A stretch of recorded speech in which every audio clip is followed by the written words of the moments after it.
Penyiksaan di part kali ini dapat dihindari oleh Daigil. Ia menendang besi panas tersebut dan mencoba memberikan perlawanan kepada Chulwong.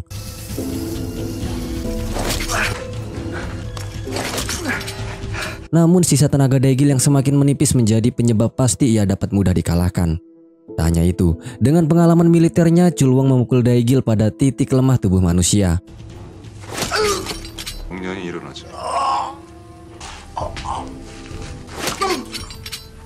Setelah itu Chulwong mengejek Daigil bersikap sok kuat seperti kedua orang yang telah ia kalahkan.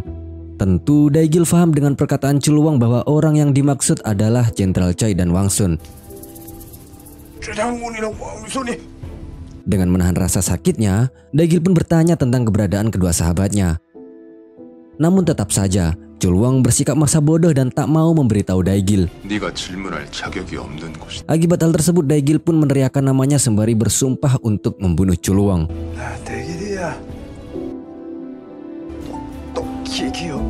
Kesal dengan hal tersebut, lantas Chulwong membuat Daigil pingsan dan melanjutkan sesi eksekusi kepada mantan sahabatnya. Tanpa ragu dan dengan wajah tak berdosa, Chulwong mengarahkan besi panas tersebut ke tubuh Taiha.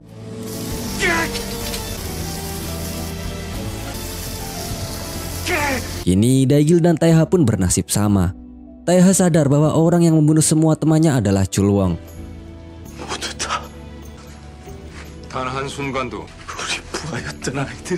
Layaknya Daigil yang berambisi untuk membunuh Chulwong, kini Taiha pun tak bisa memaafkan perbuatan Chulwong.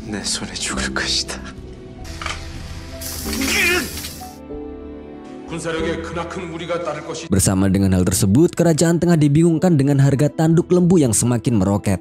Pihak Menteri Kanan mengusulkan untuk melakukan negosiasi dengan King, serta mengakui keberadaan Pangeran Seokjun yang merupakan kerabat dari Yongdae. Sementara itu, pihak Menteri Kiri yang dipimpin oleh Kyung-sik dan Samsudin bersikeras menolak perdagangan dengan King. Tujuannya agar mereka terus diuntungkan dari tanduk lembu yang telah mereka kumpulkan. Mereka memberikan alasan bahwa Joseon harus mandiri dari kesewenang-wenangan Cina. Anehnya, Kyung-sik menerima usulan Menteri Kanan untuk kembali melakukan hubungan dagang dengan pihak King. Samsudin yang mulanya bingung mulai mengerti setelah Kyung-sik menjelaskan rencana barunya. Setelah hal tersebut, Samsudin pun segera menjemput Chulwong. Awalnya Chulwong tidak ingin dijemput karena dia ingin menyiksa Taiha. Namun karena ini adalah sebuah perintah kerajaan, alhasil Chulwong pun menurut. Sewon yang disekap berjanji dengan Taiha akan meninggal dengan membawa tekad mereka. Walaupun sejarah tidak mencatat prestasi yang mereka ukir, namun setidaknya orang-orang tidak akan melupakan perjuangannya. Lalu datanglah pasukan kerajaan yang memindahkan Taiha dan Daigil ke sel tahanan.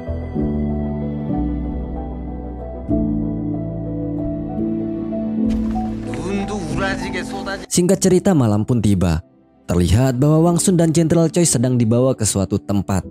Ternyata selama ini mereka hanya berpura-pura dan menunggu momen yang tepat untuk melarikan diri.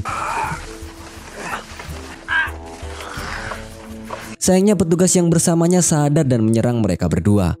Dengan sisa tenaga yang mereka miliki, Wang Sun dan Jenderal Choi pun berhasil menumbangkan petugas tersebut. Luka yang cukup parah memaksa mereka untuk pergi ke tempat yang selama ini sering disebutkan oleh Daigil, yakni Gunung Worak yang di sana terdapat seorang bernama Jakwi. Gunung Worak yang sering disebutkan ini akan menjadikan bukti bahwa Daigil masih memegang visinya untuk mengubah tatanan dunia. Sementara itu, Daigil yang sudah terbangun dari pingsannya telah mendengar semua pembicaraan Taiha dengan Chulwong. Setelah itu, Daigil pun menanyakan keberadaan Unyun. Namun dengan tegas, Taiha memaparkan bahwa istrinya bernama Hyewon, bukanlah Unyun. Daigil merasa kesal dan marah kepada Taiha karena membuat kondisi Unyun dalam bahaya. Taiha menganggap bahwa hal itu merupakan resiko demi mewujudkan revolusi dunia. Daigil tak setuju dan lanjut memukul Taiha. Daigil menganggap bahwa orang yang tak bisa melindungi wanita yang dicintai tak pantas untuk mengubah dunia.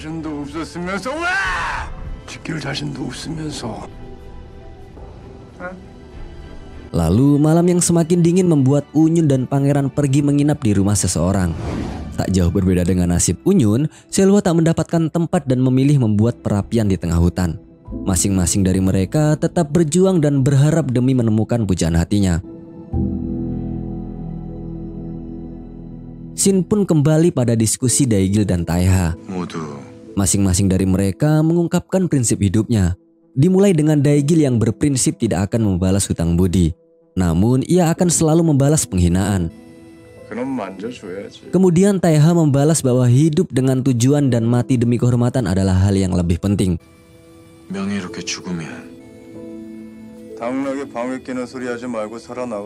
Namun Daegil menganggap hal tersebut terlalu idealis dan menyuruh Taeha lebih realistis dengan tetap bertahan hidup, melindungi dan menyelamatkan siapapun yang membutuhkan. Dan jika tidak ada yang terwujud, maka cukup pergi ke tempat yang jauh dan menghabiskan hari dengan bersembunyi dari masalah, kata Daegil. Percakapan di malam itu pun menjadi diskusi yang hangat antara mereka yang mulai terbuka satu sama lain. Sebelum malam berakhir, pasukan Eobok dan Gutbong sedang bersiap melancarkan misinya. Sebelumnya, Anton dan para pasukan memang sudah mendiskusikan rencana untuk membunuh bangsawan yang cukup berpengaruh. Tujuannya tak lain adalah untuk membebaskan para budaknya. Sesuai rencana, Anton dan beberapa pasukan akan langsung menyerang dari depan. Lalu Eobok beserta Gutbong akan menjadi penembak citunya. Tanpa gentar, Anton pun menantang bangsawan tersebut. Para pengawal yang mulai datang membuat mental teman-teman Anton menciut. Berkat kehebatan Anton yang sangat pandai bermain pedang, ditambah lagi backup yang baik dari Eobok, alhasil para pengawal bangsawan itu pun berhasil dikalahkan.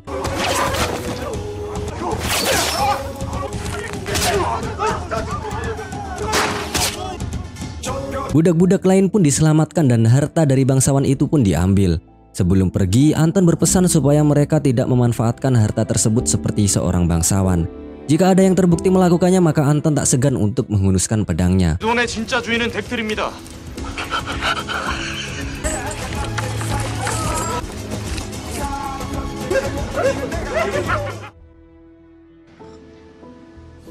Sementara itu, Chulwang tengah ngopi santuy bersama mertuanya. Kali ini Kyungsik mengakui kinerja Chulwang dan menawarkannya mundur dari misi ini untuk mengambil jabatan yang telah ia siapkan. Sebagai pria sejati, Chulwang menolak dan ingin menuntaskan misinya hingga akhir.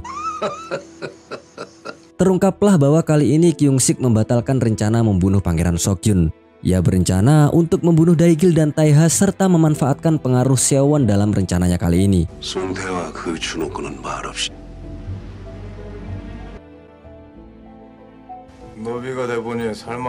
Di sepanjang malam itu, Daegil sedikit curhat kepada Taeha. Jika memang Taeha berusaha mengubah dunia, Daegil memberikan pesan supaya menciptakan dunia tanpa ada orang yang dipaksa untuk melarikan diri. Agar nantinya tidak ada orang-orang jahat seperti Daegil yang menghabiskan hidup membuntuti para budak. Serta terhindar dari patah hati yang Daegil alami.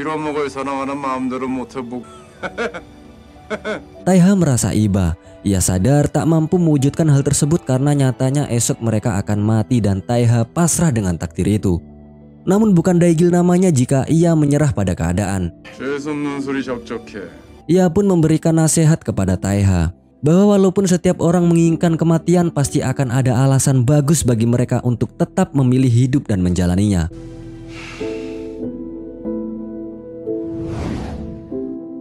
Nasib sama juga dialami Chulwang dan sang istri. Kini Chulwang mulai bisa memahami ucapan sang istri dan sependapat bahwa mertuanya sangat berbahaya. Istrinya memohon kepada Chulwang untuk berhenti. Namun Chulwang tetap akan menyelesaikan semua ini hingga kesombongan yang dimiliki Kyungsik dapat dihancurkan.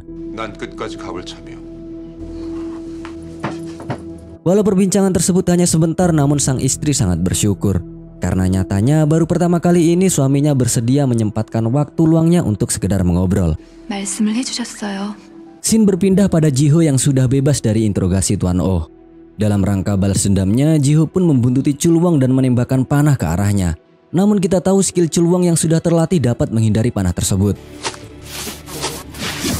Sadar dengan kemampuannya yang masih di bawah rata-rata, Jiho pun menghampiri Chulwang dengan niat melarikan diri. Chulwang terkecoh dan ia pun kehilangan jejak dari Jiho.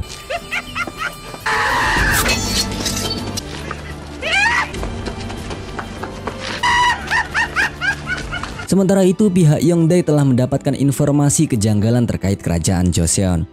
Mereka tahu bahwa Taiha ditangkap dan pangeran menghilang. Namun anehnya pihak pengadilan dan kerajaan tak menyadari hal tersebut. 그 점이 저도 이해가 되지 않습니다. 누군가 조용히 일을 덮으려고 하는 것이다. Hari pun berganti pagi. Tak disangka Jiho dapat masuk menemui Daegil.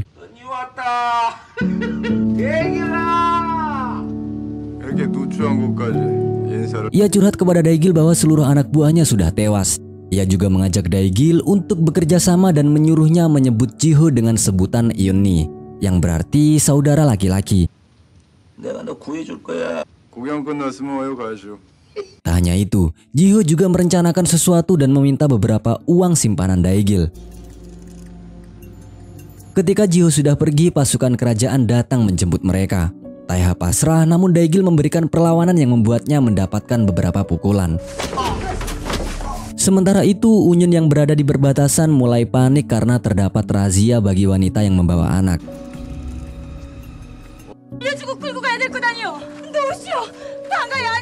Namun tak kehabisan akal. Ia melukai tangannya dan merias pangeran agar terlihat dengan bercak darah yang dioleskan. Tak hanya itu, Unyun juga berpura-pura batuk darah agar para penjaga tak ada yang mau memeriksanya. Namun belum terlalu jauh ia melangkah, para penjaga mengejar Unyun dan menanyakan asalnya. Di sisi lain, Selwa tengah menyusuri hutan dan bernyanyi tentang impian hidup yang akan ia habiskan bersama lelaki idamannya. Jelas bahwa lelaki tersebut adalah Daegil. Namun nasib Daegil kali ini kurang beruntung. Ia dan Taiha diadili di depan masyarakat sebelum digantung. Mula-mula hakim menanyakan kebenaran tentang nama Daegil. Namun Daegil tidak merespon. Kesalahan kecil tersebut membuat Daegil dipukuli dengan semena-mena.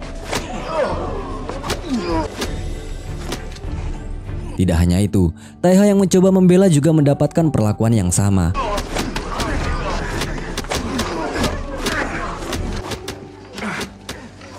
Kala itu masyarakat sangat heboh atas penyiksaan tersebut.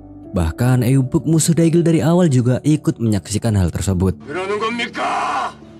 Daegil pun mengeluh dan menyangkal bahwa ia telah berbuat jahat. Namun dari laporan yang hakim bacakan, Daegil sudah membunuh beberapa orang termasuk bawahan dari Jiho. Daegil tertawa dan membeberkan fakta bahwa sang hakim telah membunuh beberapa budak yang telah ditangkap. Mendengar keberanian Daegil dalam mengungkapkan kebenaran membuat Eubuk bengong. Sebelum digantung, Daegil diberi kesempatan untuk memberikan kalimat terakhir. Ia tertawa dan menyebutkan, walaupun seseorang berbuat jahat, namun nyatanya yang mendapat sambaran petir adalah pohon. Hal itu merupakan sindiran bagi pihak kerajaan yang berlaku semena-mena. Masyarakat yang melihat hal tersebut terlihat iba, namun mereka tidak bisa menolong Daegil.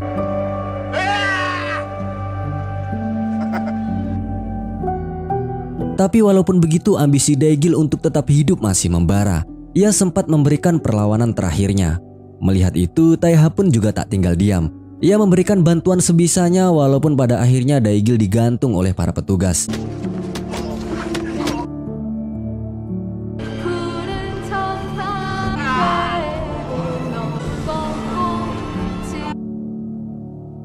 Namun ini bukanlah perlawanan terakhir ya guys. Tunggu terus kelanjutannya dan mari kita ucapkan jargon kesayangan kita. Film pun bersambung pas lagi seru-serunya.